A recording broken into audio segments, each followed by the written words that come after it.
فيه آیات بینات دې کې بیا د الله پاک د قدرت واضح نښې لکه زما ته یو نه خیال کوم د زمزم چینه ده دا د الله جل جلاله داسې د قدرت نښه ده ټول دنیا ساینسدانان دې ته حیران په لکونو لیټره اوبه دا د ورځې راوباسي ټولې دنیا ته د زمزم اوبه ټولې دنیا ته تقسیمي چرته چې مسلمان دی که په امریکا کې دی که په لندن کې دی که په پاکستان کې دی که په ملیشیا کې دی که په استرالیا کې دی او حج له عمرې راغی نو ورسره ټپکه وړي د څه شي ځان ته د زمزم اوبه نه وړي دا کوی وچېږي دا د وچېدو نوم دی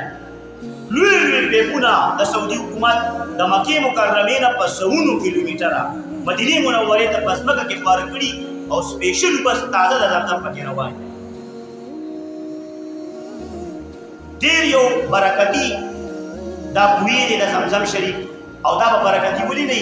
دا د یو برکتي مور هاجري بیبي رضی الله تعالی عنها چې د ابراهیم خلیل الله علیه السلام بیبي وه او د هغې یو د هغې بدن مبارک نه پیدا شوی یو برکتي زوی اسماعیل ذبیح الله علیه السلام هغه مبارک و د پوندو مبارک و د روکې دا چکه پوندې چې کوم ځای کې ووالې هغه کیسه تاسو ته یاد راغې نه دا جاري شوی څو ځله دا بنده شوې ده په طوفانونو وغیره کې طوفاني لوب راغی ټوله دنیا کې اوبه وې که نه نو نښې مخې به یې روکې شوې بیا به دا کولاو شوه الله جل جلاله به بیا یو انسان ته د مکې مکرمې نښه ورکړه چې دې ځای کې کوی دی دا کوپه نه دې کې به چینه راوځي کوی به راوځي لہذا د زمزم کوی مبارک فی آیات بینات دا د الله پاک جل جلاله د قدرت یوه لویه نښه ده په مکه مکرمه داسې کوی به تاسو بل پیدا کړئ په مقدس مکه